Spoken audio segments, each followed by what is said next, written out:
हम लोगों ने चैप्टर 9 का स्टार्ट कर रखा है। चैप्टर का जो नेम है वो है रिप्रोडक्शन इन एनिमल्स, यानी अपन किसकी बात कर रहे हैं, एनिमल्स में रिप्रोडक्शन की स्टडी कर रहे हैं। तो हम लोग स्टडी कर चुके कि एनिमल्स के अंदर 2 टाइप ऑफ रिप्रोडक्शन है। First is the sexual reproduction and second is the asexual reproduction. फिर हम लोगों ने देखा था कि जो सेक्सुअल रिप्रोडक्शन है उसके बेस पर जो एनिमल्स जो होते हैं, एनिमल्स के अंदर एक होता है मेल और एक क्या है फीमेल, यानी कि मेल और फीमेल दोनों जिस रिप्रोडक्शन में इन्वॉल्व होते हो उस रिप्रोडक्शन को क्या बोला जाता है, सेक्सुअल रिप्रोडक्शन बोला जाता है। तो हम किसकी बात कर रहे थे, सेक्सुअल रिप्रोडक्शन की स्टडी कर रहे थे। फिर उसके बाद में कि सेक्सुअल अगर रिप्रोडक्शन है तो इसका मतलब मेल और फीमेल दोनों इन्वॉल्व होंगे सेक्सुअल रिप्रोडक्शन के अंदर। तो मेल और जो फीमेल के अंदर वो ऑर्गन जो रिप्रोडक्शन में हेल्प करते हैं उन सभी ऑर्गन्स को क्या बोला जाता है। अगर मेल की बात करते हैं तो मेल रिप्रोडक्टिव ऑर्गन, अगर फीमेल की बात करेंगे तो फीमेल रिप्रोडक्टिव ऑर्गन्स बोलते हैं। तो आज हम लोग सेक्सुअल रिप्रोडक्शन के अंदर ही नेक्स्ट टॉपिक कर रहे हैं मेल रिप्रोडक्टिव सिस्टम। तो देखिए सिस्टम यानी ऑर्गन सिस्टम, ऑर्गन सिस्टम किससे मिलकर बना होता है, ऑर्गन से मिलकर बना होता है।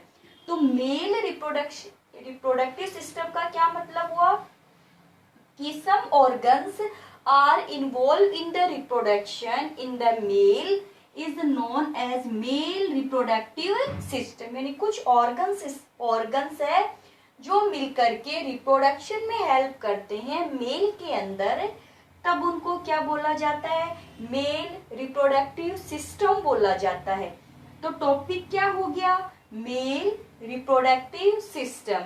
मैंने डायग्राम बना रखा है, इसको लेबल नहीं कर रखा, लेबल अपन अब करेंगे। तो देखिए आपके सामने मैंने डायग्राम बना रखा है। तो ये किसका डायग्राम है, मेल रिप्रोडक्टिव सिस्टम का डायग्राम है। तो मेल रिप्रोडक्टिव सिस्टम के अंदर फर्स्ट ऑफ ऑल हम ये देखते हैं कि कौन कौन से ऑर्गन है जो मेल रिप्रोडक्टिव सिस्टम में इन्वॉल्व हो। तो देखिए जैसे यहाँ पर ये स्ट्रक्चर बनी हुई है, आपके सामने बनी हुई है ना, तो ये वाली जो स्ट्रक्चर बनी हुई है इसको बोलते हैं टेस्टिस। क्या है ये, टेस्टिस होता है, ठीक है। यानी कि man reproductive organ of mail क्या होता है, टेस्टिस, यानी जो टेस्टिस होता है वो मेल का मैन रिप्रोडक्टिव ऑर्गन है। फिर देखिए यहाँ पर मैंने एक ऐसी फॉर्म बना रखी है, इसको बोलते हैं स्क्रोटम। क्या बोलेंगे, स्क्रोटम, यानी ये तो हो गया टेस्टिस। टेस्टिस एक बैग लाइक स्ट्रक्चर में सिचुएटेड होता है। ये जो बैग लाइक जो फॉर्म बनी है इसको बोलते हैं स्क्रोटम। फिर देखिए जो टेस्टिस है तो 1 पेयर हो गया टेस्टिस। अब देखिए टेस्टिस से एक ऐसी ट्यूब जा रही है, ये जा रही है ना ट्यूब, जो आगे जाकर के ऐसे फोल्ड हो गई। तो टेस्टिस से जो ट्यूब जा रही है इस ट्यूब को बोलते हैं स्पर्म डक्ट। क्या बोलेंगे, स्पर्म डक्ट या फिर वॉस डेफरेंस, स्पर्म डक्ट या वॉस डेफरेंस। तो आपके लिए इजी रहेगा, आप वर्ड याद कर लेना स्पर्म डक्ट। तो स्पर्म डक्ट भी कितनी हो गई, 1 पेयर स्पर्म डक्ट हो जाती है। फिर उसके बाद में देखिए यहाँ पर एक और ट्यूब बनी हुई है, देखिए ये ट्यूब बनी हुई है ना, ये वाली जो ट्यूब बनी हुई है इसको बोला जाता है यूरिथ्रा। यूरिथ्रा जहां से यूरिन को डिस्चार्ज किया जाता है। फिर उसके बाद में देखिए जो यूरिथ्रा के सराउंडेड एक सिलेंड्रिकल फॉर्म बनी हुई है, ये रही यूरिथ्रा के चारों तरफ एक सिलेंड्रिकल फॉर्म बनी हुई है। इस सिलेंड्रिकल फॉर्म को क्या बोलते हैं, इसको बोलते हैं पेनिस। ये लीजिए। तो फिर उसके बाद में यहाँ देखिए कुछ ग्लैंड बनी हुई है, 1 2 3, ये जो ग्लैंड होती है, इन ग्लैंड को बोला जाता है असेसरी रिप्रोडक्टिव ग्लैंड, जो कुछ ना कुछ सिक्रेट करती रहती है और जो रिप्रोडक्शन में क्या करेगा, हेल्प करते हैं। जैसे प्रोस्टेट ग्लैंड हो गई, प्रोस्टेट ग्लैंड, ये वाली हो जाएगी सेमिनल वेसिकल, ठीक है, ऐसे। चलिए अब आपको देखिए, आपको क्या क्या लर्न करना होता है। आपको केवल एक तो टेस्टिस देखना है, ठीक है, स्पर्म डक्ट और पेनिस। आपके सिलेबस में केवल ये 3 ही दे रखे हैं। आपके सिलेबस में बता रखा है कि मेल जो रिप्रोडक्टिव सिस्टम है, मेल रिप्रोडक्टिव सिस्टम के अंदर टेस्टिस, स्पर्म डक्ट और पेनिस होते हैं। क्लियर हुआ? तो the following organs are involve in the male reproductive system: testis 1 pair, sperm duct 1 pair, ठीक है, प्रोस्टेट ग्लैंड, सेमिनल वेसिकल्स, ये भी ग्लैंड है, यूरिथ्रा हो गया 1, और 1 क्या हो जाता है, पेनिस हो जाता है। ये जो फॉर्म बनी हुई है इसको बोलते हैं यूरिनरी ब्लेडर। ये क्या है, यूरिनरी ब्लेडर। चलिए ध्यान में रह जाएगा आपको डायग्राम के अंदर।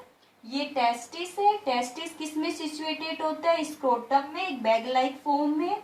इससे डक्ट निकलती है, इसको स्पर्म डक्ट बोलते हैं। फिर एक एक्सटर्नल सिलेंड्रिकल जो फॉर्म होती है उसको पेनिस बोलते हैं। यूरिन जहां से डिस्चार्ज किया जाता है उसको यूरिथ्रा बोला जाता है। चलिए अब उसके बाद में अपन फर्स्ट ऑफ ऑल क्या लेते हैं, टेस्टिस। क्या है, टेस्टिस। तो टेस्टिस कितने होते हैं, 1 पेयर टेस्टिस है, इसीलिए इसका प्लूरल वर्ड क्या हो जाएगा, ई लग जाएगा आई की जगह। तो 1 pair testis involve in the reproductions. Testis situated in a bag-like form is known as the scrotum. Testis ये प्लूरल है, ई लगते ही प्लूरल है, आई लगते ही क्या होता है, सिंगुलर होता है। तो टेस्टिस कितने पेयर होते हैं, 1 पेयर होते हैं। जो टेस्टिस जो होते हैं ये क्या है, main reproductive organ of male, MAIN, main reproductive organ of male, या फिर primary reproductive organ of male. तो 1 pair testis situated in male, और testis are the primary reproductive organ of male. अब इनके फंक्शन क्या होते हैं, ये जो टेस्टिस होते हैं ना, देखिए जैसे मैं यहाँ ये बनाऊं टेस्टिस, तो इस टेस्टिस के अंदर से बहुत सारी सेल्स पाई जाती है। ऐसे ये जो सेल्स होती है टेस्टिस के अंदर, ये प्रोड्यूस करती है स्पर्म। क्या प्रोड्यूस करती है, स्पर्म को प्रोड्यूस करती है। तो टेस्टिस प्रोड्यूस द स्पर्म, और sperm is male gamete. Sperm क्या होते हैं, मेल गैमेट होते हैं, जिनके अंदर मेल के कैरेक्टर्स प्रेजेंट होते हैं। टेस्टिस जो होता है वो मिलियन, यानी कि मिलियन नंबर के अंदर स्पर्म को प्रोड्यूस करता है। स्पर्म को क्या करता है, प्रोड्यूस। तो 1 फंक्शंस क्या हो गया टेस्टिस का, testis are produce the sperm, sperms को प्रोड्यूस करते हैं। स्पर्म्स क्या होते हैं, स्पर्म मेल गैमेट्स होते हैं।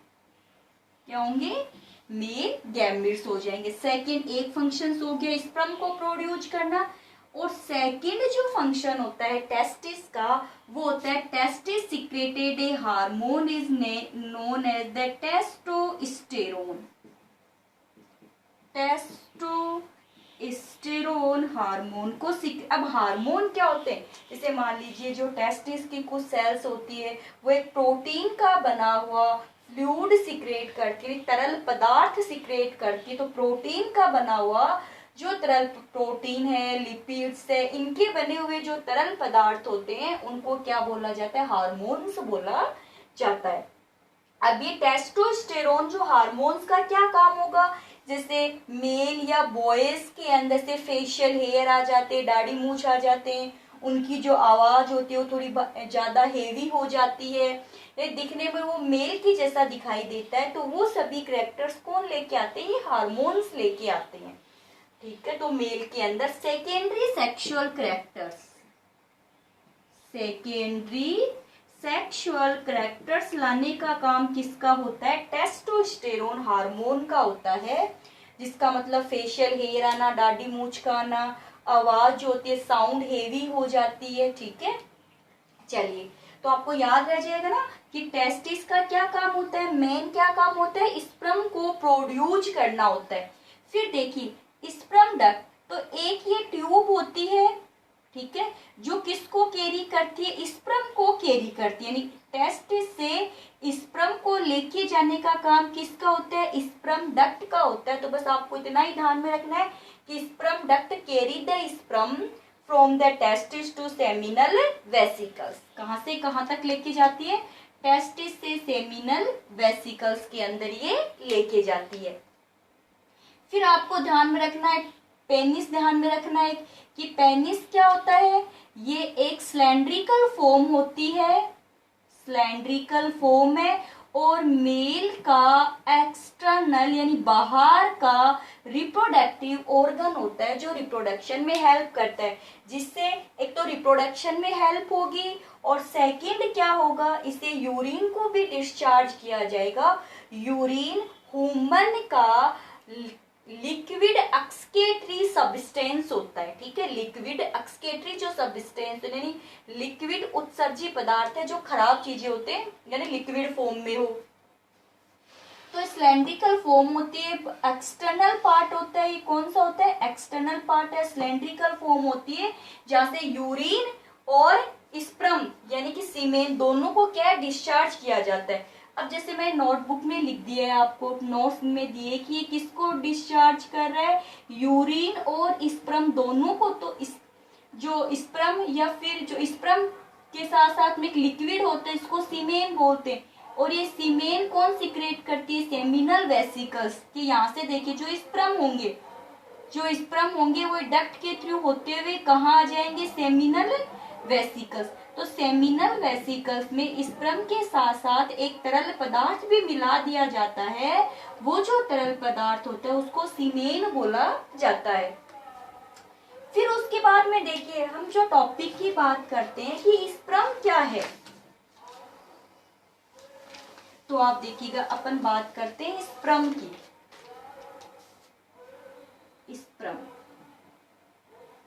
स्पर्म ध्यान में रखिए मेल गैमेट को बोलते हैं। जो स्पर्म जो होते हैं ना, उसके अंदर जो क्रोमोसोम्स होंगे, क्रोमोसोम्स आपको पता है ना, जो कैरेक्टर्स को कैरी करते हैं उनको क्रोमोसोम्स बोलते हैं।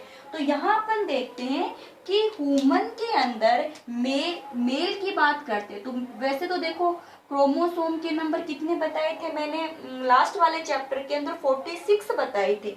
तब मैंने कहा था कि जो 46 जो क्रोमोसोम्स होते हैं वो कैसे होते हैं, देखिए 44 प्लस XY, तो देखो 44, 45, 46 टोटल हो गए ना। तो ये किसके होते हैं, मेल के होते हैं, यानी मेल में क्रोमोसोम के नंबर कौन कौन से है, 44, ये जो सब में सेम होते हैं, चाहे मेल हो चाहे फीमेल हो। अलग कहाँ से हो रहा है, X और Y से अलग हो रहा है। तो अगर X और Y क्रोमोसोम अगर पाए जा रहे हैं तो वो क्या होगा, वो मेल हो जाएगा। फिर देखिए इसको अपन डिवाइड करते हैं, हाफ हाफ कर देते हैं, तो 22 प्लस X बना, आधे आधे हो गए ना, एक क्या बना 22 प्लस Y बना। ठीक है, यानी क्रोमोसोम्स क्या हो गए, आधे आधे हो गए, 22 प्लस X और 22 प्लस Y। तो देखिए अगर ऐसी जो फॉर्म होती है ना क्रोमोसोम की, उस फॉर्म के अंदर जो फॉर्म होगा वो क्या है, वो स्पर्म, यानी स्पर्म के अंदर क्रोमोसोम कैसे होते हैं, 22 प्लस X 22 प्लस Y, या तो 22 प्लस X होगा एक स्पर्म के अंदर, या फिर क्या होगा 22 प्लस वाई होता है। तो देखिए यहाँ 44 प्लस एक्स वाई एक साथ फॉर्म है ना 46 की, इसको तो बोलते हैं डिपेलोइड, यानी 2 की फॉर्म में। क्या नाम देंगे इस फॉर्म को? डिपेलोइड फॉर्म नाम दिया जाता है। अगर इसके आधे आधे कर दिए, 22 प्लस एक्स 22 प्लस वाई आधे आधे कर दिए ना, हाफ हो गया, तब इसको बोलते हैं हेपेलोइड। क्या नाम देंगे? हेपेलोइड। तो ये भी हेपेलोइड बन गया और ये भी हेपेलोइड बन गया। और अगर कैसे थे 44 प्लस एक्स वाई थे, साथ थे ना दोनों, तब इनका नाम क्या हो जाता है? डिपेलोइड हो जाता है। तो स्पर्म के अंदर क्रोमोसोम की कौन सी फॉर्म पाई जाती है? हेपेलोइड फॉर्म पाई जाती है, आधे। डिपेलोइड का मतलब दुगुने, हेपेलोइड का मतलब उसके क्या बन गए? आधे बन गए। देखिए ये 46 है, अब ये कितने हैं? 22 प्लस एक्स है, 22 एक कितना हो गया? 23। तो ये कितने हो गए? 23। तो आधे तो हो गए, तो आधी वाली फॉर्म को क्या बोलते हैं?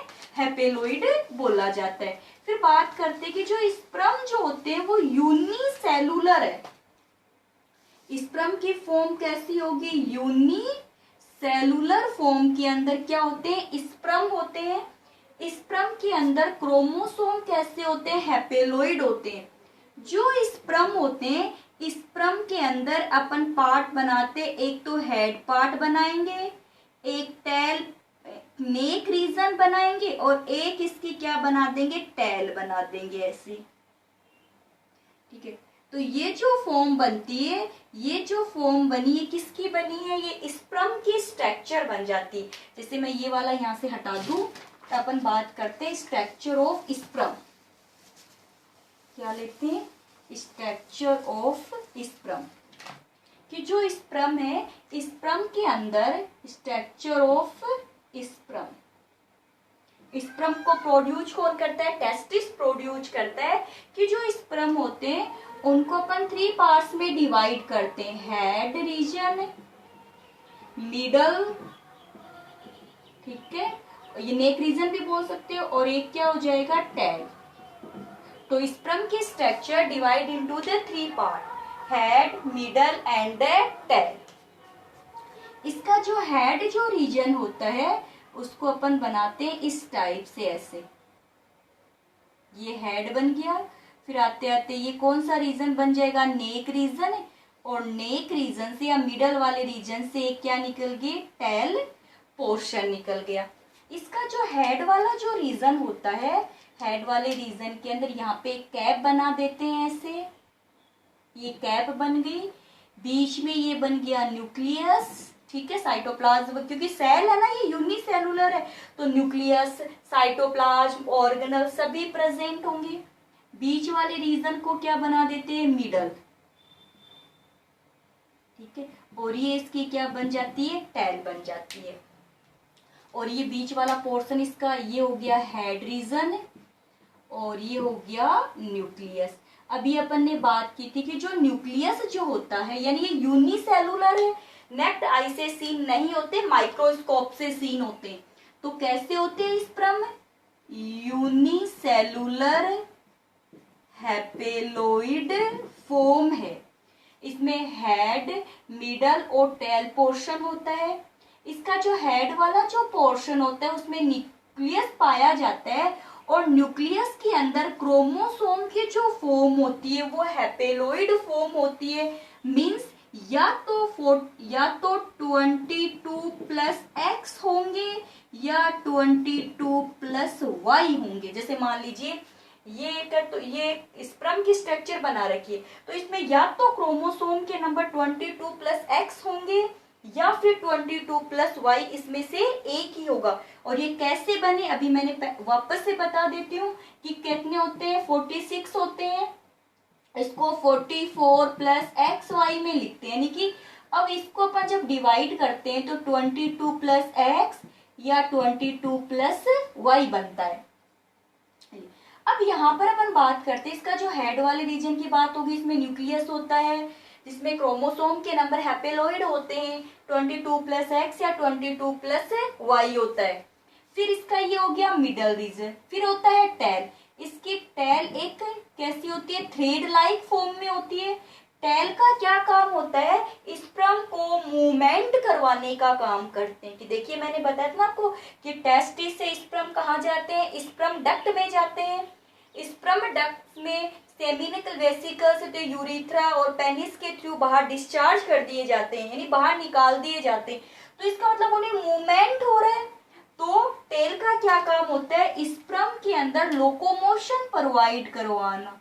स्पर्म के अंदर मूवमेंट प्रोवाइड करवाने का काम कौन करती है, टेल करती है, ताकि जो स्पर्म जो होंगे वो अपने टारगेट जहां उनको पहुंचना होता है वहां पे आसानी से पहुंच जाते हैं। यहाँ पे देखिए ये जैसे कैप बनी हुई है ना, ये कैप किस में हेल्प करेगी, आगे जाकर हम स्टडी करेंगे फर्टिलाइजेशन की, तो वहां पर इसका काम होगा किसका, इस कैप लाइक फॉर्म का। जो कैप बनी है ना इस फॉर्म का, वहीं पे अपन फंक्शन है परफॉर्म करेंगे। तो आज की जो हमारी क्लास थी वो किस पे डिपेंड थी, एक तो मेल रिप्रोडक्टिव सिस्टम की स्ट्रक्चर देखी थी और साथ में किसकी स्ट्रक्चर की हम लोगों ने, स्पर्म की।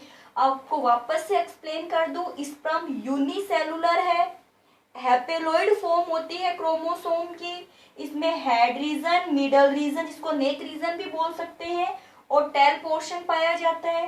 टेल पोर्शन जो होगा वो स्पर्म में मूवमेंट प्रोवाइड करवाता है। स्पर्म को मेल गैमिट बोला जाता है, और मेल गैमिट का जो प्रोडक्शन है वो टेस्टिस करते हैं, और मिलियन नंबर के अंदर स्पर्म प्रोड्यूस किए जाते हैं।